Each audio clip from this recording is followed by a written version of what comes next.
அதில் ஒன்று சீனம், இன்னொன்று நன்றி. அப்படியானால் தமிழ் பழமையான மொழி, முதுமையான மொழி. இது ஆச்சரியம், இன்றைக்கும் உயிரோடு இருக்கிற மொழி. அப்படியானால் செம்மொழி என்பது முதுமையாகவும் இருக்க வேண்டும், இளமையாகவும் இருக்க வேண்டும். உலகத்திலேயே என் தாய்மொழி தமிழ் தான் முதுமையாகவும் இருக்கிறது, இளமையாகவும் இருக்கிறது. அது என் மூதாதையாகவும் இருக்கிறது, என் தாயாகவும் இருக்கிறது, என் மகளாகவும் இருக்கிறது என்றால் என் தாய்மொழி 2000 ஆண்டுகளை கடந்து நிற்கிறது. 2000 ஆண்டுகளை கடந்து இன்றைக்கும் உயிரோடு இருக்கிற மொழி ஒரு செம்மொழியா? ஆம். அது செம்மொழி என்பதற்கான தகுதிகளில் ஒன்று. அது மூத்ததாக இருக்க வேண்டும், அது வழக்கில் இருந்து ஒழியாமல் இருக்க வேண்டும், அது இன்றைக்கும் இளமையாக இருக்க வேண்டும், புதுமையாக இருக்க வேண்டும். இது தமிழுக்கு பொருந்துமா? பொருந்தாதா? பொருந்தும். இரண்டாவது தகுதி, தமிழுக்கு என்ன தகுதி? தனிச்சிறப்பு. உலக புகழ் பெற்ற காப்பியங்கள், கதைகள், இலக்கியங்கள் இருக்க வேண்டும்.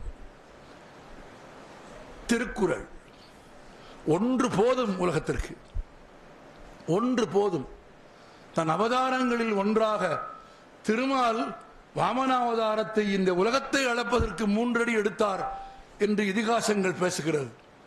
ஆனால் ஆசான் வள்ளுவன் இந்த உலகத்தை அளப்பதற்கு 1.25 அடிதான் எடுத்தார். இன்றைக்கு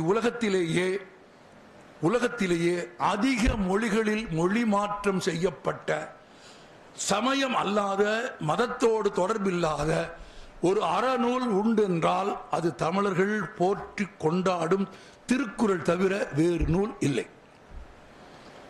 அப்படியானால் செம்மொழிக்கான தகுதி நமக்கு இருக்கிறதா? இருக்கிறது. இங்கேதான் திருக்குறள் இருக்கிறது, இங்கேதான் சிலப்பதிகாரம் இருக்கிறது, இங்கேதான் கம்பராமாயணம் இருக்கிறது, ஆழ்வார்கள் பாடிய 4000 திவ்ய பிரபந்தம் என்கிற பக்தி இலக்கியம் இருக்கிறது, தேவாரம், திருவாசகம், பெரிய புராணம்.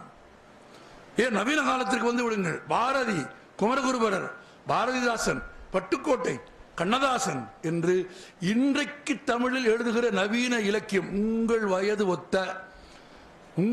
ஒத்த இளைஞர்கள் உலகத்தரத்திற்கு எழுதும்.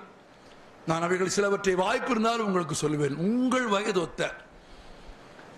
வயதொத்த இளைஞர்கள் உலகத்தரத்திற்கு எழுதும் சிறுகதைகளும் காப்பியங்களும் கதைகளும் நிறைந்த, இன்றைக்கும் எழுதப்படுகிற 2000 ஆண்டுகளாக தொடர்ந்து லட்சக்கணக்கான பக்கங்களுக்கு ஆகச்சிறந்த படைப்புகளை கொண்ட உலகின் மிகச்சிறந்த ஒரு மொழி எது? தமிழ்.